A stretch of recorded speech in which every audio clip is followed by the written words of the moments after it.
Hello, fellow Cravers, and welcome to another CTG Predicts. This time we are, because it's extreme heat here in the UK, and it's time for some extreme rules. As always, you have me, GD, and I have my co-host, Hanksy. How are you doing, mate? All good. I'm warm. Melting a little bit, but it is rather warm. Yes. The wood is close. I'm going to be honest before we start this, though. Even though it's Extreme Rules this Sunday, I'm going to say this now. I'm actually more excited for Money in the Bank in 2 weeks' time. I really like Extreme Rules. Yeah, same It's here. always one of my favourites. But I do also really like Money in the Bank. And the fact I don't want to spend all time talking about Money in the Bank, but the fact we've got the first ever women's Money in the Bank, Exactly, which I think which is was really announced this exciting. week. Yeah, I think that's something that's really cool. So we just want to say something before we go into the match. If you are thinking of going for the WWE Network or something, we do recommend go for this month, because both Extreme Rules and Money in the Bank, they are two of the better pay-per-views that aren't the main, what they call the Grand Slam pay-per-views. They're not the main, the big four, isn't it? Yeah, the big four. As they're called. Yeah, so yeah, I think after the big four, these two are for me, these rules my favourite too. I think. Anyway, mate, we are going to kick off with the first match, which actually will be a mixed tag team match.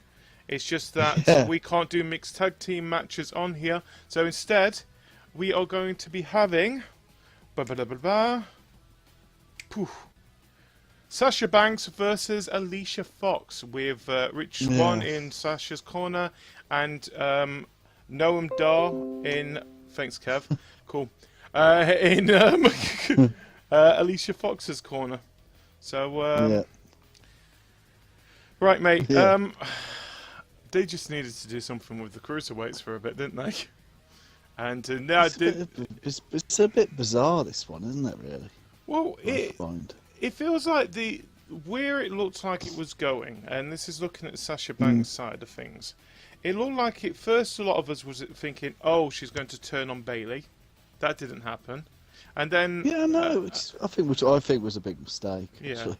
And then Alexa Bliss ends up becoming the Raw Women's Champion at Payback. Yeah. Which then we think, oh, that means Sasha Banks is going to try and get herself in that picture. Yeah. No. Yeah. And now she's so bizarre. Alicia Fox. Alicia Fox, yeah. It's just... who, let's face it, is basically a jobber. Of course, yeah. And has been for some time. And so I don't know if this is trying to lift Alicia Fox up, or this is actually quite a demotion for Sasha Banks. I mean, what I find quite disappointing is the fact, 6 months ago, Sasha Banks and Charlotte were like setting the division alight, you know what I mean, and what they were doing. And now she's fighting with Cruiserweights, and it's just someone who I'm still surprised is in the WWE. Yeah. I just find it a little bit of I don't know what they're doing. And now Heavenly's view on it, which I don't disagree with, is actually this is just because we know that the reason that she wasn't given a long run with the title is because Vince was concerned about whether her back could stay up to it. Yeah. So whether this is that they're just trying to keep her in weekly sort of to make sure that people know that she's still here, type of thing. Yeah, the fact that she was on 205 Live, I think, this week as well. So yeah. So maybe they're just trying to put a bit of pressure on her to see if she can take it or not. Now, she seems to actually it's a while now since she's had any time off for injury, so maybe this is just testing her out. I don't know, but I do find it quite disappointing, really. Well, it does feel a little bit. Doing this. Yeah, it does feel a little bit more disappointing, and we will probably keep referring back to some stuff that is happening with SmackDown, because we usually do.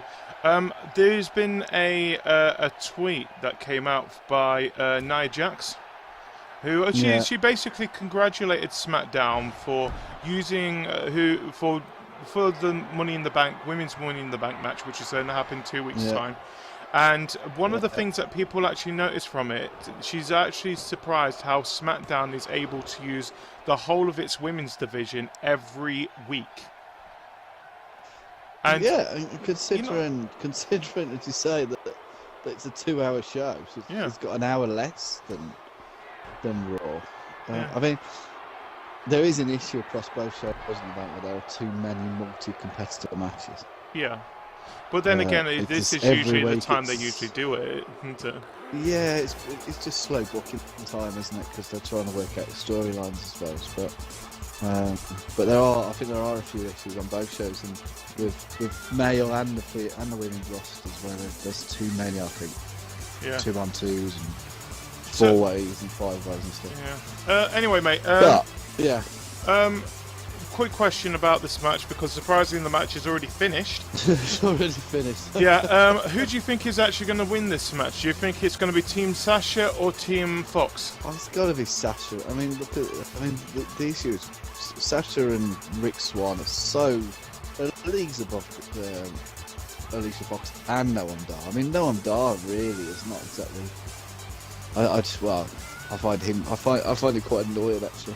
Well, it is kind of weird because we've got both on Sasha Banks' side. We've got two former champions in their respective division against two people that one of them is there for a fun story, and one, like you said, is a jobber. And I completely agree. I think Sasha Banks' team is going to end up winning this match. If it's going to push her towards the Women's Championship and Rich Swann against the Cruiserweight, go for it. Yeah. I mean, I'm presuming, either Bayley's going up the top race. We know we've got the Bayley versus Alexa Bliss match. Yes. And then after that, I'm presuming they'll fit Sasha back in. The mistake they made, and you hinted at it earlier, the mistake they made was they didn't turn Sasha Banks. That's what they should have done. Yeah. That's what we all wanted. That's what they should have done, and they missed their chance to do it. Yeah. So. Anyway, according to the game, Alexa. Alicia Fox is going to win the match. Really? Yeah. Which we have been proven by the game. We're wrong many times, and the game is right. So we'll see how that goes. Anyway, let's move over to our next match, which should be, as I go back to my thing, for the Cruiserweight Championship. So let's move over there. So, like we said, the next match is for the Cruiserweight Championship. It is Austin Aries versus Neville, and this time they're going to be in a submissions match. Yeah. God, seriously, stop with these two facing each other. This is... Every pay-per-view since WrestleMania, is it? I mean, I think it is every one. Yeah. Now, it's boring. I mean, I'm not sure what's going on with the cruiserweights at the moment, but they need to do something. Because at the moment, I think the problem they've got is they've got two very popular characters here. Yeah. Which is why they're pushing them. And obviously Neville has got this whole King of the Cruiserweights. Now you presume if he loses a title, he can't really call himself King of the Cruiserweights anymore. No, because he's technically but at the same time, different king. Yeah, but at the same time, you've got the King of the Commentators, who is also very popular. Now that's the thing. I don't think Austin Aries is as popular as we say here. I think the thing is when I personally say that there is better cruiserweights in that division compared to Austin Aries. Like for example, I think one of the best one-on-one matches that I've seen for this title still is Neville versus Jack Gallagher. Yeah.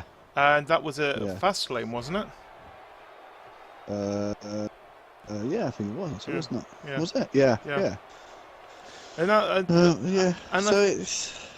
just feel like Austin Aries just came out of nowhere. They just seem to be treading water, don't they? Yeah, they're just treading water at the moment.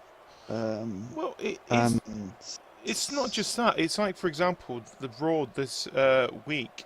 They had two cruiserweight matches this week. Well, that was a shock. Yeah. But it was one of them where it's what the Cruiserweight match has always been on Raw lately. It's TJ.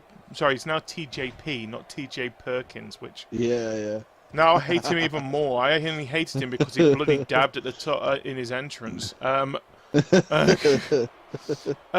it's a mixture of TJP and Neville, and Austin Aries and Jack Gallagher. It's just like I don't want that anymore. You have better. No. You've got other people in there. We know you have. You had a whole tournament. Yeah.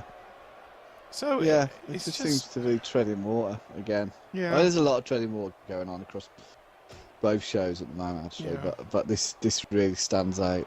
I don't know. I'm going to be honest. I'm not excited. No, I don't even know why this has become a submissions match. Well, wait, did he make it? He nearly made him tap, didn't he? During his match at Payback. Yeah. And then he used the referee. Yeah, that's why it is. Yeah, that's probably why. And what is with Austin Aries and his banana thing? Oh, he's been doing that for Stop a giving long people time. bananas! Yeah. What's up? He's been doing this for a long time. But yeah, no, it's weird. But I mean, I don't know. As I say, I think we'll wait and see. You know, it might be a good match. I mean, I don't enjoy watching the matches. Yeah, I'm just finding the storylines. It's just like it's just stalled a little bit recently. I think it's stalled because of this, this obsession with these two characters.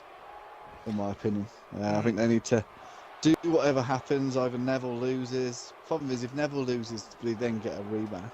And then they've got to face each other again. Where would they be next? Oh, Great Balls of fucking Fire. Yeah, hopefully they'll do the rematch on 205. They won't.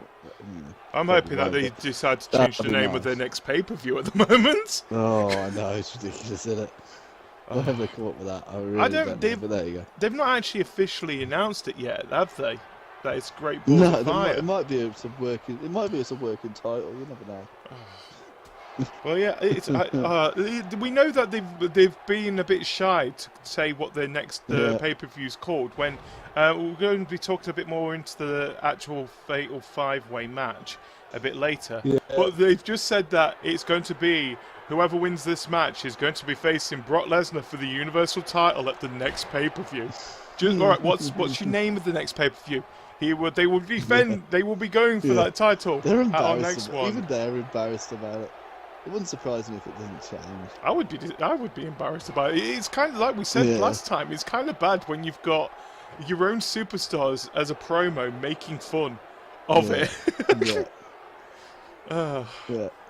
But anyway, going back into this match here. So I've got the thing up now. So Austin Aries is hoping that the third time is the charm, as he again has the opportunity to. Even the poster's getting annoyed by it. He again has the opportunity to dethrone Neville and claim the WWE Cruiserweight Championship at Extreme Rules in a submissions match. The rivalry between Neville and Aries began when a double returned from injury, clubbing the King of the Cruiserweights with a microphone and making his intentions to win the title clear. And then they faced each other at WrestleMania. It was actually during the pre-show, wasn't it? Yeah, it was. Yeah. So how long would it? To be honest, it was like 5 or 6 matches in the pre-show, and it was ridiculous. Yeah. But yeah. And then they faced each other at Payback, where Neville got himself disqualified by pulling the referee. Yeah. And here we go. Because he got disqualified, that's why he's facing him again. So yeah. So quick question, mate. Who do you think is going to be walking out as Cruiserweight champion, and who do you think is going to win? I'm hoping it's going to be Neville that wins, and then they'll hopefully knock this whole rivalry on the head for a while. I expect it's going to. I think it's probably going to be Austin Aries. I think it's going to be Austin Aries, and then we're going to end up with a rematch.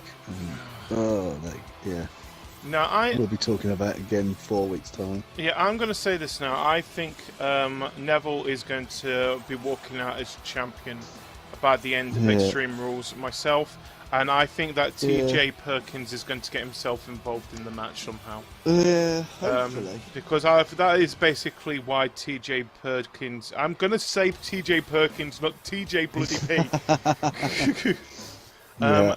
Because I feel like he wants the opportunity at the Cruiserweight Championship. That is his main goal. He was the inaugural Cruiserweight Champion. And he kind of just went completely silent since then. Since losing it to Brian Kendrick. So I understand why he wants to fight him again. So according to the game though, Austin Aries is going to be walking out as the Cruiserweight Champion. We'll see how that goes. But we are going ourselves to move on to our next match, which is... I think it's a tag team match. It is! It is for the Raw Tag Team Championship. It is the Hardy... Is it Hardy Boys or Hardy Brothers? I think it's Hardy Boys now, isn't it? It's the Hardy... Yeah, it is the Hardy Boys. Hardy Boys, yeah. Yeah. Versus Sheamus, Cesaro and Sheamus, but this time they're fighting each other in a steel cage. In a steel cage, I am looking forward to this match. Because so I'm presuming this is going to be the main... Tornado rules, then, isn't it? I would say it's Tornado rules. Yeah, you've got to... If from experience from seeing tag team steel cage matches, I think the rules are that both team members have to, if it's an escape, both team members have got to have both feet on the ground. So we have had situations where we've had one member still in the ring while the other one escaped, especially when it's always been the Hardy Boys. So I've got a feeling that is probably what the rules are going to be, and I think also pin and submission is also going to be involved in this as well.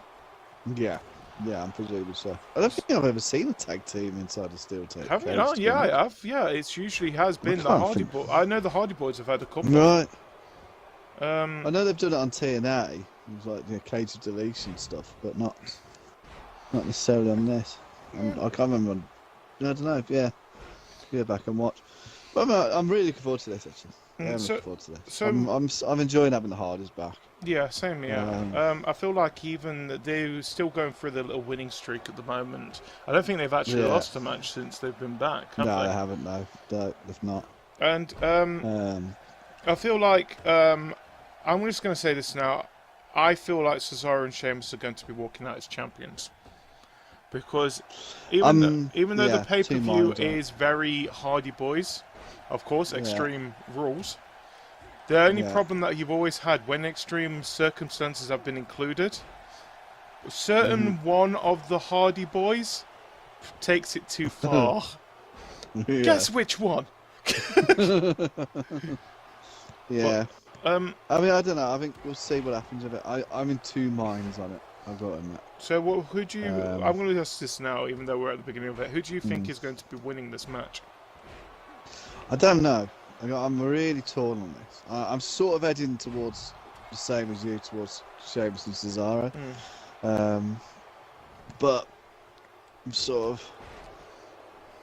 I mean, obviously, we know there's lots of legal stuff still going on around the gimmick. You want broken heart? You want the broken Hardys? Oh God, yeah! I can't wait. I'm not sure if it's going to happen or not. But my understanding is that they are looking. They want to give Jeff a bit of a push, singles wise, don't they? Yeah. To do, but I think it's too soon to do that at the moment. I think stick with the Hardy Boys thing at the moment. I think it's a bit too soon at the moment. Yeah. And I think that, this is where the gimmick really comes in handy as well, because if they do split them, and Jeff goes off to do his single stuff, if Matt's doing the whole broken Hardy thing, which then it means that Matt's still doing something really cool. Yes. Yeah, because I think he's always been overshadowed, Matt, as in WWE. Well, he was always in Jeff's shadow a little bit. Well, at the moment, like you said, they want to try and give Jeff especially a singles push. Yeah. There is starting things teasing, especially with if the broken Matt gimmick does come through. Yeah. Everybody wants to see broken Matt versus Bray Wyatt. Yeah. Yeah. I really do. That would be a brilliant show. Two of the, I think it's been two teased. Of, yeah. I mean, they've been teasing that on social media for about the last 2 years now. Yeah.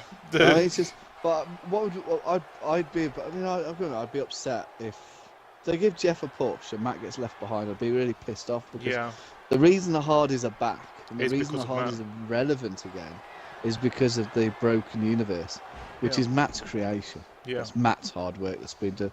So for them to come back and then Jeff get a push and Matt not would be, I think, really unfair. You know. So we have to wait and see on that, don't we? But I am looking forward to this. So yeah, so I think I'm heading towards Sheamus and Cesaro. If they do win, it won't be clean. I don't think. Yeah, I'm sorry to interrupt you in the middle of your sentence, mate, but Matt has already left the ring, so it has gone down to a 2-on-1 at the moment. Like we said, that is usually how the situation does work when it is a tag team steel cage match. Yeah. Once one leaves the ring, they are not allowed back in the ring. Yeah. So that is the threat of as one of you leaving, is you're leaving your other partner behind to the two people in the ring. So anyway, so like I said, what do you think of the whole Cesaro Sheamus heel turn at the moment? I'm loving it. I think it's great. I really like. I've always liked Cesaro and Sheamus. I've always liked Sheamus. Well, we had a little bit of an issue when he was part of the. When he did that League of Nations thing, that wasn't his fault. I never blamed him for that. That was WWE's writing. You know? Team then. Yeah, I mean, Del Rio's an arse, basically. I don't like him, but I think with this, so I think it's really working for him. I think it's really working for him, and then turning them heel, I think has really worked as well. And I like it. I think it's really good. It's given a bit of life back to him, I think, because both of them have always had a huge amount of potential. Yeah. Obviously, Sheamus has done a little bit better. He's held the title a couple of times, but Cesaro's never quite made it to where I think he should do. And this is really giving them both a bit of a push. And I think the because whole neither of them thing is at present. I think at present neither of them would really fit within the main event picture on the singles competition. Yeah. I think it's just too competitive at the minute. So this is a really good way of using them. Yeah. And eventually I'll go back to being single as a push, I would expect. Yeah. So I think it's really worked out well for him actually. Well, so, mate, the match has finished, and according to this, Sheamus and Cesaro are going to be walking out as champions. Yeah. Agrees with us. Yeah, so before we move on to the next match, I do actually want to ask you something.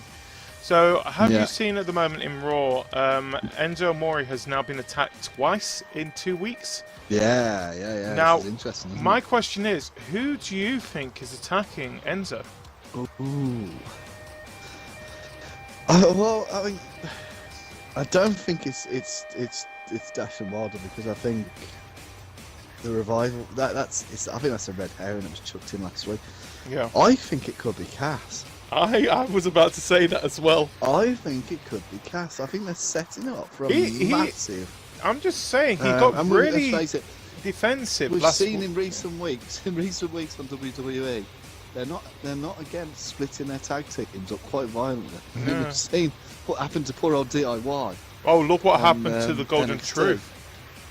Exactly. So we've seen two quite, Golden Truth, not particularly massively likes the tag team, but a popular-ish tag team. And then we've seen DIY, a massively popular tag team, completely split. So in the case of in both incredibly violent ways. Yeah. So I wouldn't put it past them. I think it's a shame if they do. I think they'd have been better off Enzo taking a more of a managerial role on Cass rather than splitting on. I'm going to really miss the introduction. If this is what they're going to do. The thing is, really I feel like if they did something like that, they would.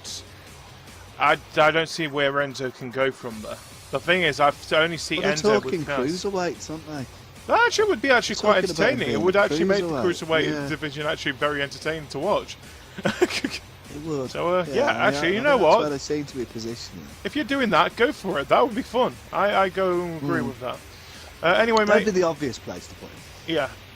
Anyway, mate, it is time to move on to our next match. It is for the Women's Championship. It is Alexa Bliss, the goddess of WWE, versus Bayley.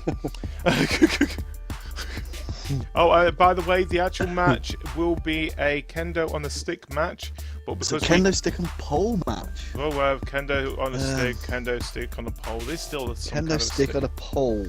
Yes. Which, my understanding from this week, we've actually saw this week what that means to me, which means that it's a kendo stick. Basically, a kendo on a stick hanging from a pole. I think we were all expecting this was going to be a little bit more technical than that, but no. No. I kind of understand that because they have had X on a pole type of matches before. Especially WCW, they had a ton of them. But so we might as well get this out of the way. The worst promo of 2017, people are actually calling it, and that is the Bayley "This Is Your Life" section. Oh, it was dreadful. Oh my god! I don't know what. It was quite dreadful. Alexa Bliss tried. Give her a due. She tried her best to try and make it entertaining, but it wasn't her. It was the people that were in the ring. I think it. I mean, yeah. No. They were. It was dreadful, and I think she did her best. And she was very entertaining and she was funny, but it was awful. Yeah. And yeah, I think we'll try and erase that out of our minds, like WWE have already erased it off everywhere else. It could have been a really good promo, couldn't it? But it just wasn't. Oh, it was just very bad. I'm going to say this now. The way that I would have said it, and I've heard a lot of people say it the same way, I would have had it that Bayley's ex-boyfriend, whoever the person was, started getting close to Alexa Bliss. Bayley came out, attacked Alexa with a kendo stick, then went and attacked the boyfriend. Then you would have had Bayley looking like a badass, Alexa looking like the actual bully. Well, no, she's not a bully. She's just brilliant in every way. And the guy looking like an absolute jackass. And that would have been a better promo instead of what the hell you did. Hey, Doc, how you doing, mate? Oh, you finally got it on Mixer. Well done, mate. But it was terrible. I can't get over it. It was terrible. It wasn't good. It was just, I don't know. It could have been good. It wasn't. I think the whole "This Is Your Life" thing could have been entertaining, but it wasn't. You know what? It's good because we didn't really have much to talk about this match. Apart from that, it's going to be a kendo on the pole match. And is it finished already? Yeah, it's already finished already. So just to make clear what the actual rules of this match is, it's the person who grabs the kendo stick from the pole is legally allowed to use it in the match. The other one isn't allowed to use it, are they? At all? No. Once one gets it down off the pole, it is then their weapon to use. Yeah. And how are they going to stop? I mean, I don't know what happens if the other one touches it. Disqualified? Whether they automatically disqualified, which if you're being beaten with a kendo stick, I think that's what I'd do. You technically are touching it. Yeah. Personally, I think whoever gets it down first has the first whack with it. But then if the other person get it off them, then I think that's what should have happened. Exactly. Now, all right. So first of all, mate, who do you think is going to end up walking out as women's champion, and who do you think is going to win? I think it's going to be Alexa Bliss. I think it's going to be Alexa Bliss. I think she's brilliant. I can't believe. I don't believe Bayley can do extreme. To be honest, no, I don't either. Not really. It'll be a shock. I've never seen it before. If she does. Yeah. Which it can't be too extreme because that goes against the whole character. Yes, exactly. And the whole merchandising. Well, do you know actually what I think is going to happen? And like I said, if the rules do state that the other person is not allowed to use the weapon or they're disqualified, this is my mind just running after a couple of minutes of thinking about it. Bayley manages to grab the kendo stick. Yeah. And Alexa Bliss somehow gets the kendo stick off Bayley and gets herself disqualified. Yeah. Yeah, that could be what happens. But Could be what happens, actually. either way, I'm kind of interested in the match. I think but then again, I'm interested because it's Alexa Bliss first of all. But yeah, I think it'll be an interesting match. Yeah, I think we'll just have to wait and see. Yeah. Anyway, mate. If it's any good or not, we'll have to wait and see. According to the game, Bayley is going to be walking out as champion. So we'll see how that goes. But let us move on to our next match, which will be for the Intercontinental Championship. Yes, oh my god, it's an Extreme Rules. No, it's not. It's just a normal match. No. I know. Right. I mean, what's the point of having Dean Ambrose at Extreme Rules doing a normal match? I don't understand. I think this is basic. This match. Well, it's not a completely normal match, is it? Yeah. So he can lose by disqualification. So it's basically the absolute opposite of what Extreme Rules is. Yeah. So. Yeah. All right. So your match is that if you actually get yourself disqualified, you lose the title. When we're doing this, yeah. We're doing it in Extreme Rules. I know. Right? I know. I'm just. I don't know what. I'm not looking forward to this one. No. I mean, I'll tell you now who I think is going to happen. I think Dean is going to lose the title. Why? Because he's going to get disqualified. Because Maurice is going to get in and slap the Miz. Oh God! I didn't actually think about that. Yeah. Yeah. All Maurice has to do is stand in the ring and slap him. Yeah. And well, actually, he's the champion. Technically, what the hell can we do with that? If he actually does that, where does Kurt Angle stand in this? Well, if that happens, then I'm presuming he loses the title. This is what it's just shit. I think this.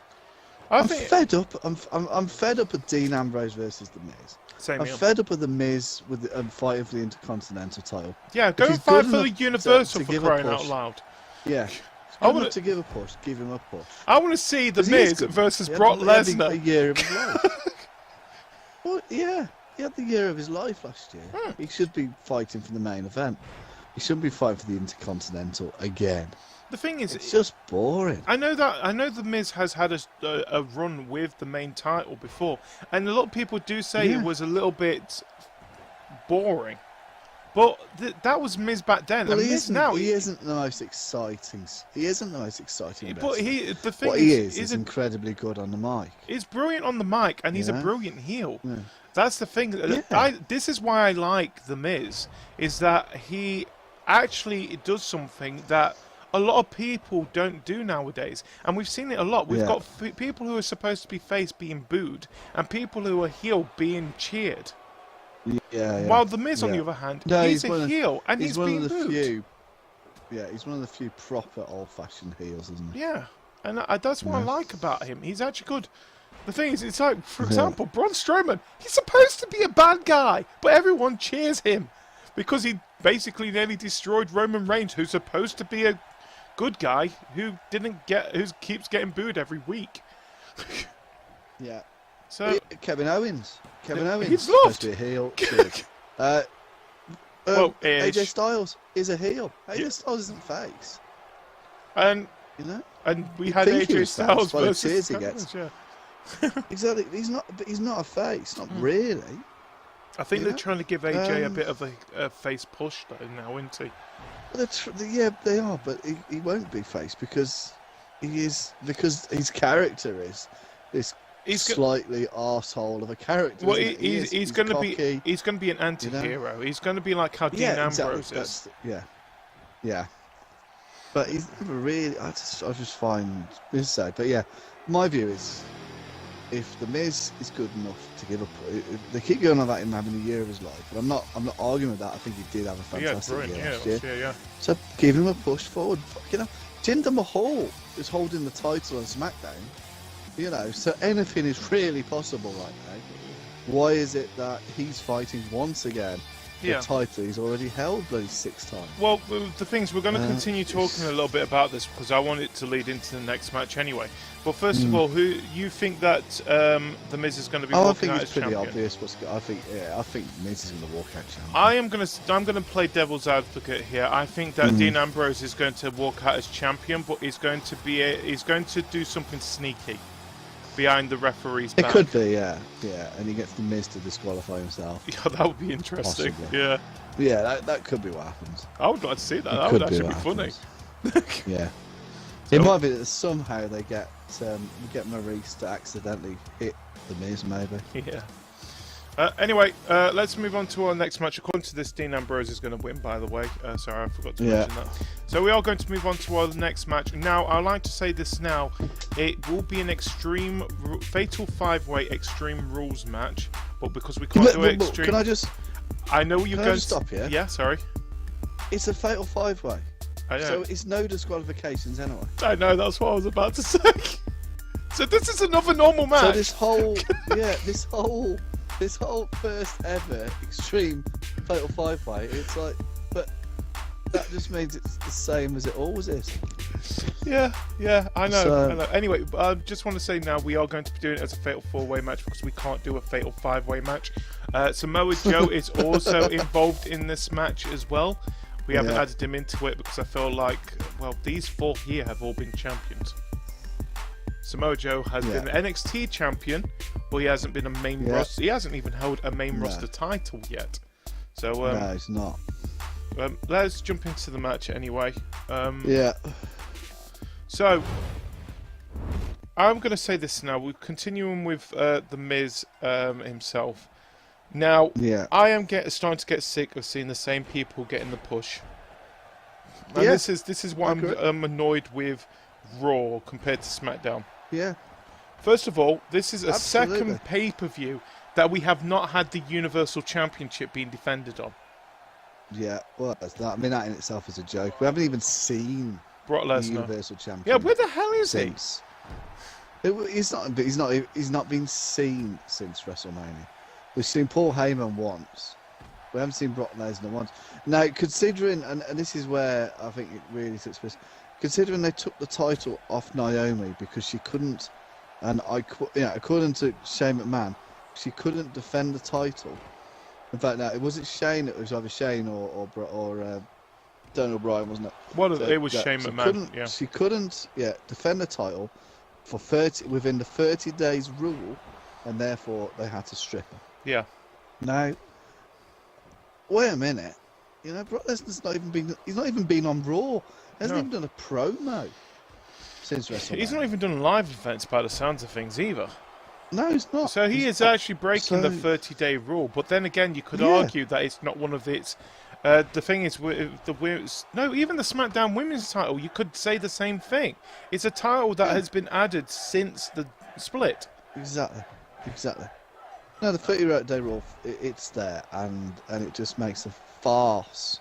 Yeah, and it's especially when it's Brock Lesnar as well, which is annoying. Yeah. The thing is, we've seen more of Goldberg after WrestleMania than Brock Lesnar. That's annoying. I wouldn't mind if... I mean, my view is the champion should be on weekly. Yeah. You know what I mean? Or at least once every 2 weeks. We should have a fighting champion and should be defending every 2 weeks and should be on weekly. But even if he'd just done the pay-per-view since WrestleMania, I'd have begrudgingly accepted that. He hasn't even done that. It's insane. It is annoying, and it's to a point now that we've got 5 people who are going to be, as the main event of one of the better pay-per-views, fighting each other to see who goes and fights him. Yeah. And it's not even extreme, as you say. No. It's not even extreme. I like to say they will make it extreme. They are going to be using weapons. Well, like you said, you could have done that in a normal fatal 5-way match anyway. Exactly. They can do that whenever they want. It's just ridiculous. And you're right. I agree. We're seeing it's the same old. Yeah. I'm sick of seeing Roman and Seth. You know, And you know, it's I'm just, happy that Finn Balor's in this on. match, though. I think there's I'm certain happy that Finn's in it, and I'm happy that Samoa Joe's in it. Because at least that's different, I there is suppose, in a certain way, people in this match that I think, yeah, they deserve a spot in this. yeah. Like Finn Balor, because he had to relinquish his title. Samoa Joe Well, has shown that Finn he has deserves deserved to be there. And Bray I Wyatt, he don't know. deserves I don't to know. be. Has he? Has he though? No, actually he has hasn't. he? I think the Miz deserves a place in that 5 more than Samoa Joe. Yeah. Samoa Joe should be fighting for the Intercontinental. Yes, actually. Dean Ambrose deserves. Dean Ambrose deserves to be in that fatal 5-way more than Samoa Joe does. Yeah, actually, I'm You know? going to say that. But like I said, I think Finn Balor definitely deserves to be here. And I'm going to say Bray Wyatt does as well, because he lost the championship to Randy Orton at WrestleMania, and he didn't even give a proper shot. Over, hasn't he? He's been screwed over so many times, and it's He should annoying. have kept on SmackDown. Yeah. You know, again, when we don't want to talk about Money in the Bank, but yeah, when Dolph Ziggler's needled his way back up the thinking roster for the Money in the Bank, and that's where Bray Wyatt should be. You know, in that place. I think it was a bad move putting Bray Wyatt over. Well, there is a good thing and the bad thing about it. It's a good thing because, like we said, we want to see Bray Wyatt face Matt Hardy, but he's got to be his broken gimmick for that. But the bad thing is, it feels like he's been drowned under. He's been buried by people that I don't understand why he's still in that top picture. And the only reason why they're doing this fatal 5-way match is because Braun Strowman is... Braun Strowman's injured. Yeah. Which, look, I'm happy that Braun Strowman is not going to be facing Brock Lesnar at Great Balls of Fire, or whatever they're going to be calling it. And by the sounds of things, he's now going to be facing him at SummerSlam. Because now I feel like Braun Strowman has a better chance of winning it. Yeah, he does, yeah. So I'm just, sick of it. I'm glad that Finn's in it. Yeah. I'm glad that I'm happy to see Samoa Joe, and Bray, but Seth and Roman, I'll just do something else with them. You know what I mean? Right, my question then is, mate, who do you think is going to be winning the Fatal 5-Way? And my other question is, why do you think it's not Roman Reigns and Samoa Joe? I don't. You know what? I don't think it's going to be Roman. I hope it's not Roman. I think Roman will be fighting for the Universal sometime in the next 12 months. But I don't think it's going to be this early on. I think they're going to build him back up to that position. Yeah. I don't think it's going to be Seth. It's got to be somebody, to be honest. The problem is, I'm going to say this. I want Finn Balor. I want it to be Finn Balor, but I don't think he's going to beat Brock Lesnar, and that's the issue. I'm sort of looking at it and thinking, you know what? I sort of hope it's going to be Roman or Samoa Joe, because to be honest, I don't care if they get beaten by Brock Lesnar.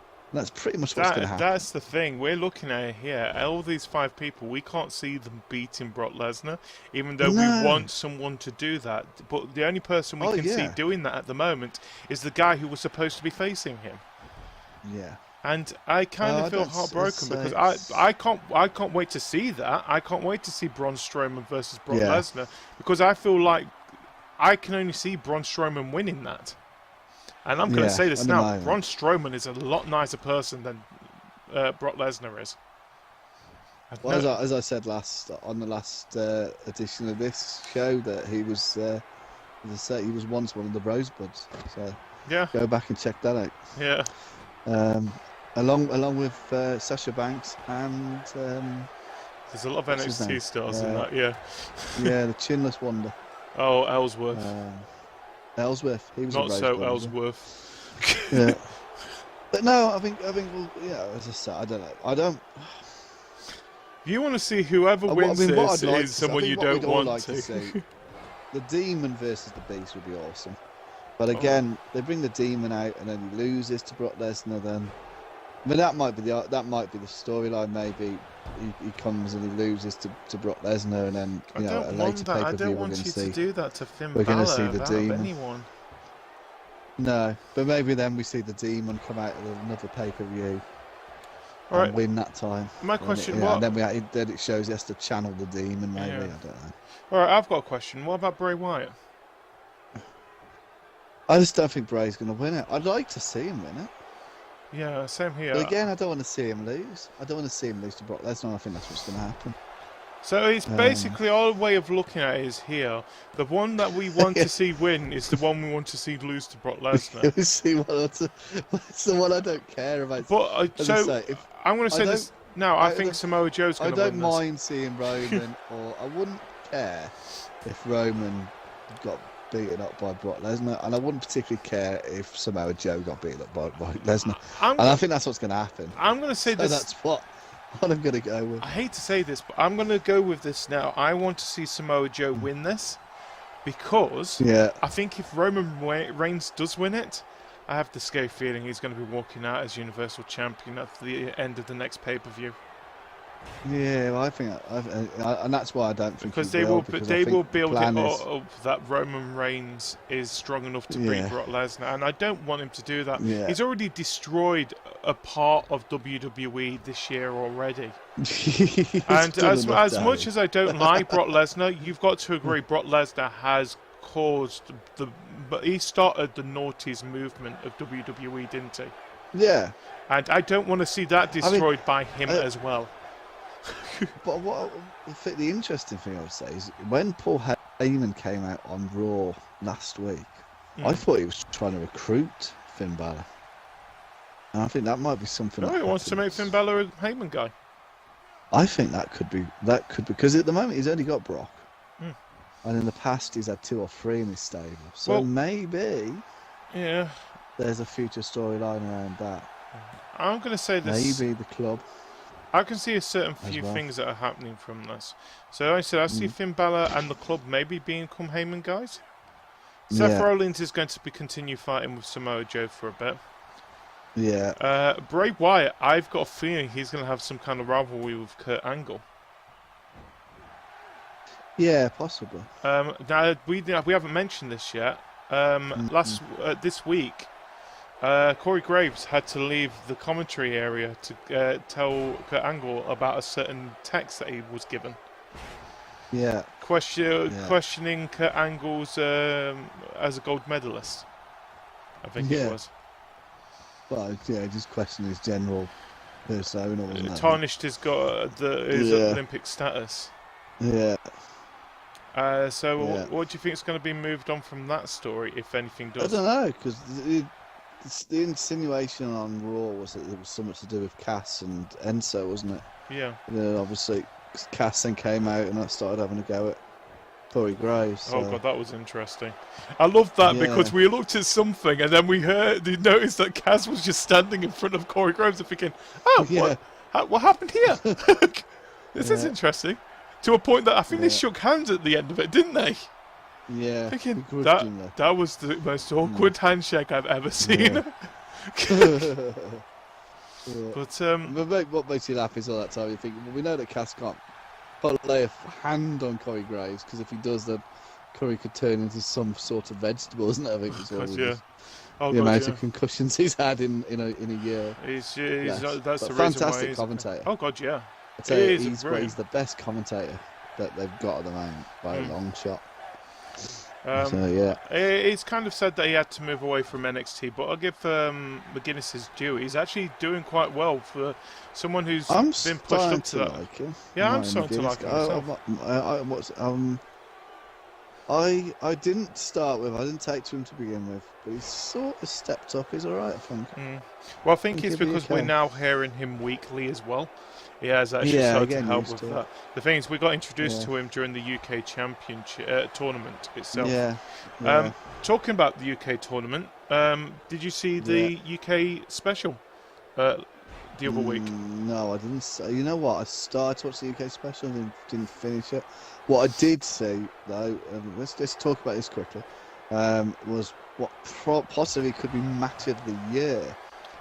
NXT TakeOver Chicago. Pete Dunne versus Tyler Bates. Pete Dunne versus Tyler Bates, which was amazing. That is, I agree. That is the best match I've seen during that whole weekend. This year. I think the best one this year. It just I think shows that could be match of the year. It just shows it was that so good. the thing is, it's just making me think I can't wait to when the UK weekly thing starts. If we're having matches like that between those two on that stage. Talk about putting British wrestling right smack bang on the map. Yeah. It was absolutely exceptional. The thing is, it had everything. I loved it. You know when it's a really, really good match, when you've actually got the audience there so engaged with it as well. Yeah. To a point that they're going 1, 2, oh! I mean, I think the takeover was better. Because it was better than the main roster. Yeah. Yeah, I agree. I felt. But that seems to be happening regularly. And yeah, I think there's reasons for that. But it was a fantastic pay-per-view. But that particular match was just stand out. The thing is, I just feel a little bit about the UK special. It was kind of spoiled of some of the results there, because the two main matches that was part of the UK special was the number 1 contender match to see who goes to face the UK champion, and Taylor Bates versus I forgot who he was facing. Was it Trent Seven? No, wasn't it the guy from Nottingham? Wasn't it the guy from Nottingham? Yeah. Shit, I forgot his name. Jasper, something like that. Joseph something. Yeah. Well, either way, he was facing him. To be honest, that's the reason I sort of lost interest in it, because I'm thinking, well, we know that Pete Dunne's going to win this match because he's going to be in Chicago. It's not we know that Tyler Bates obviously isn't going to lose his title. That was that's what was really annoying about it, was the fact that we got told about the NXT match was the UK Championship was going to be defended at NXT TakeOver on the Thursday. Yeah. With the actual UK Championship airing on WWE Network on the Friday night. What's the point? Yeah, exactly. Yeah, that's what I felt. But anyway, apart from the UK Championship match at NXT TakeOver, what did you think of the rest of it? The TakeOver? Yeah, TakeOver itself. I just thought it was really good. As I knew it was going to be. I feel they always are really good. I'm going to say this now. I do feel that the NXT Women's Championship, I'm starting to get sick of Asuka being champion now. I really am. And I'm going to say this now. I want to see. I like Asuka. I want to see Nikki Cross be champion. Yeah, I mean, that wasn't going to happen because it's not, but... the plan was for Ember Moon to be champion, and she then got herself injured. Right. Didn't she? Yeah. So that's what's gone on. And this really, what I think, was a bit of a placeholder, where actually I think that Ember Moon would have beaten Asuka at this takeover. We saw at the last one she was vulnerable, and she won it basically by disqualification, didn't she, at the last one? Yeah. So she managed to keep hold of it, but she looked vulnerable, and then the plan was for Ember Moon to take her. Who, to be honest, look, she's the first female superstar in a long time on NXT that has looked like she could beat Asuka, in my opinion. She's now the longest running champion now, isn't she? Champion on WWE, any of its platforms. In its history, which is brilliant. Yeah. And I really like her, and I think obviously she needs to move up. But as I say, I think the problem they've had was they lost a lot. They lost Bayley, they lost Alexa Bliss, they lost Carmella. Charlotte. There was a lot of their stars disappeared over the previous year. The thing is, they are starting to build it. They've been rebuilding the division, haven't they? They've rebuilt the division on the back of Asuka, in my opinion. And there's some great stars come through. I really like Peyton Royce. I really like Billie Kay. I couldn't see them beating Asuka. Yeah. You know, I really like Nikki Cross. Ruby Riott is also again, and I like Ruby Riott's a new one who's turned up. Again, no, I wouldn't have seen them. It was obvious they were going to end up having their own personal battle. I mean, Nikki Cross is she's too undisciplined to be able to win it at the moment. And then Ember Moon has sort of risen up over the last 3 or 4 months, really, I think she's sort of come to the front as a genuine title contender. Yeah. So, and I think she will win it, but she just obviously needs to get fit. Anyway, she will be, I think, by the next one. Yeah. So anyway, what about any of the other matches? Let's talk about Sanity. Eric Young versus what's his name? Something Strong. What's his name? Eric Strong? Rick Strong? No. Either way, yeah. What did you think of that match? I know. I think he lost, which was a bit of a shock. I think it was a good one. I think it was a good match. Yeah. It was a good opener. Oh god, yeah. It was a good opener, I think. I feel like I can't. This is the thing about me with NXT. I kind of understand some of the storylines, but then there's some that I kind of zone out from. Because this is the problem with NXT. It's an hour show, isn't it? And there's only so much character building they can do, isn't there? And storyline building. But they, like I said, they pulled off a brilliant match there. At this stage as well, I can't wait to see Sanity coming up to the main roster. If they do come up, I want to see Sanity come up. I don't want to just see Eric Young come up. No, I don't want to just see. I want to see them all come up. They have to come up as a group, and they've got to cause riot. Yeah. I want to see them do a Shield. If they do come up, I think they could. I think they could be a force even more deadly than the Shield were. Oh God, yeah. You know? I think. The thing is, they can affect. That's what we've missed for a while. The thing is, they can affect not just the main roster, but they can also affect the women's division as well with Nikki. Yeah. As much as you say that, I agree. She's not really at the moment championship material in NXT. She can cause a lot of trouble herself in any match that she's in. Yeah. I think so. I think we'll just wait. But yeah, I think so. And then obviously we had the main event, which was, I think, again, was very, very good. Yes. Very, very good. The first NXT Tag Team Championships in a ladder match. Oh yeah, I forgot about that. That was the main event. I mean, obviously.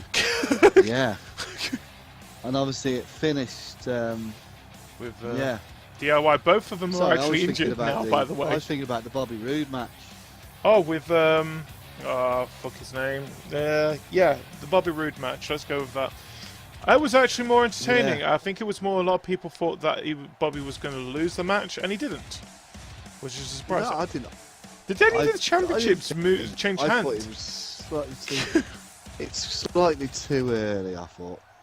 None of the championship changed hands. No. We have pay-per-views like that, it seems. Nice. Yeah. But yeah, there was a Bobby Roode match. Actually, I hadn't thought that. Yeah, Bobby Roode's match was really good. I like the whole piano thing on the floor as well. That was entertaining. Oh yeah. And like, I mean, they've got to bring him up to the main roster. Bobby Roode, yes, definitely. It's amazing, isn't it? Glorious is just as much as. And Itami, I like Itami. Yeah. Obviously, he hit the go to sleep, and so we got to see that, and then Roode managed to roll out, wasn't it? I think. No, I'm just saying this now. Probably the worst place to have that match, where you got Itami with the go to sleep, which, by the way, it was his move. It was his move first. It was his before. Punk CM stole it off. Well, I don't say stole it. But you don't want to say that to someone from Chicago, do you? No. Who's a WWE fan. No. But it is his move. It was his move first, and Punk copied it. Yeah. And I don't think there was any animosity. I think Tom was happy for Punk. Yeah, the whole independent scene, wasn't it? Yeah. But yeah, he did steal it off. Anyway, mate, the match is finished. According to the game, Seth Rollins is going to be facing Brock Lesnar at whatever the next pay-per-view is going to be called. So, alright, we would like to point out that Samoa Joe will be involved in this match as well. It is a 5-man, not a 4-man fatal, whatever way. Anyway, let's move on to the next match. It is supposed to be 1 minute. Yeah. Okay. You right? Yeah, it seems something is happening backstage. Okay. I don't. 1 minute. We're just sending someone back there. It sounds like they've probably already started the match without us. Okay. Sorry about this. So yeah, it's supposed to be Heavenly versus Shimmy for the CTG Championship. Of course, because Shimmy has got his rematch clause. And it was supposed to be an Extreme Rules match, last I heard. Yeah. So I don't. Right. Okay, yeah. So I think we've got a camera backstage now. Let's just see what is happening back there.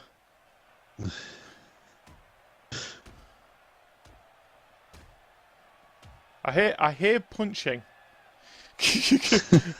Yeah. Well, Shimmy and Heavenly are fighting backstage. I've just been told by the CTG GM Frank.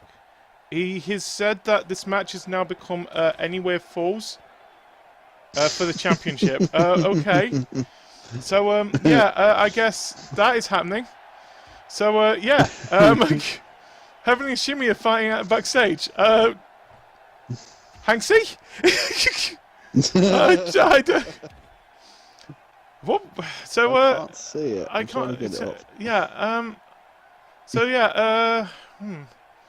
So if people don't know what has happened at our last pay-per-view, which was Backlash, we ended up having a fatal four-way match.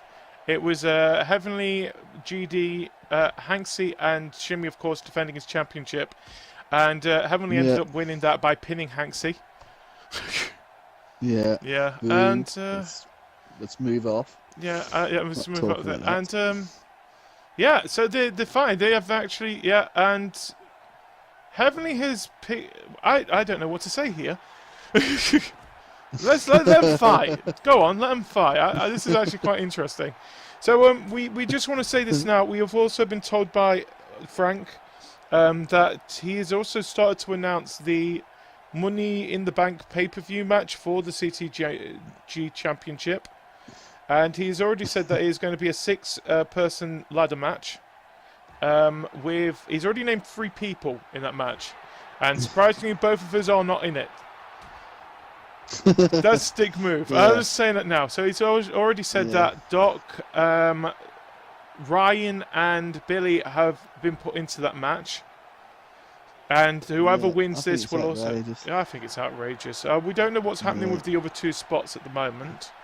I think we might just have to interfere. Can we interfere?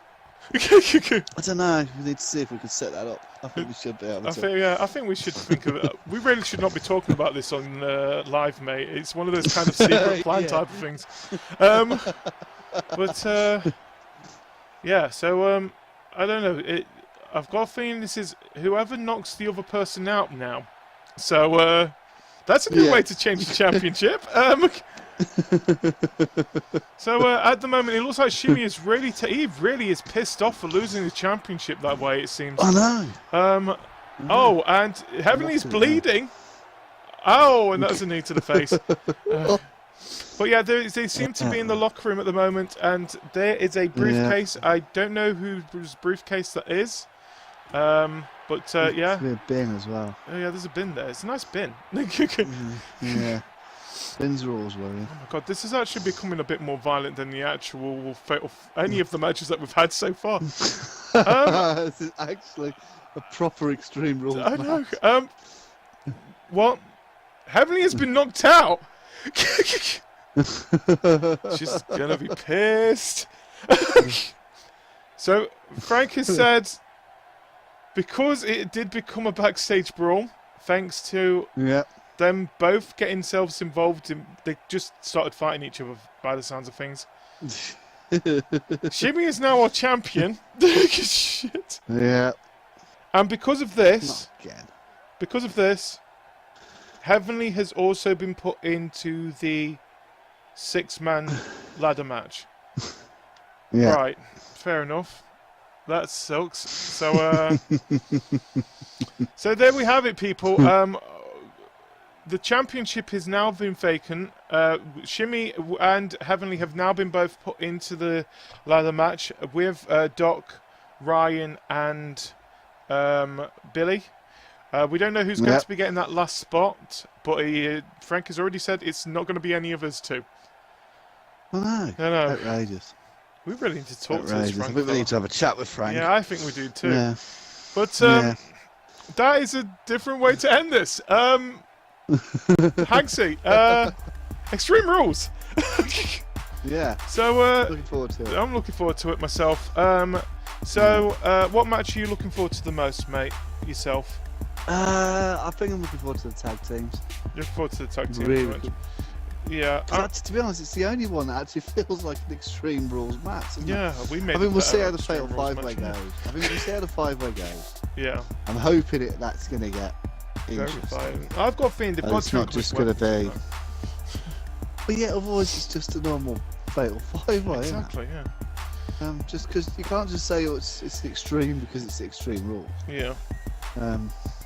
So yeah, but no, I think the tag team out of them all, I think the tag teams is going to be the most interesting. Yeah, I'm agreeing with you. I think the tag team match is going to be most interesting as well because it does feel more extreme than any of the other matches that we've got on the roster at the moment. Yeah. I think it does feel a little bit heavy-hearted when in 2 weeks' time we've got Money in the Bank. And there is the men's Money in the Bank match, which I'm really looking forward to. And the women's as well. It's the first ever women's Money in the Bank. I've got a feeling they're going to make that briefcase pink. Oh, I hope not. I hope not too, because we've really moved away from that now. WWE.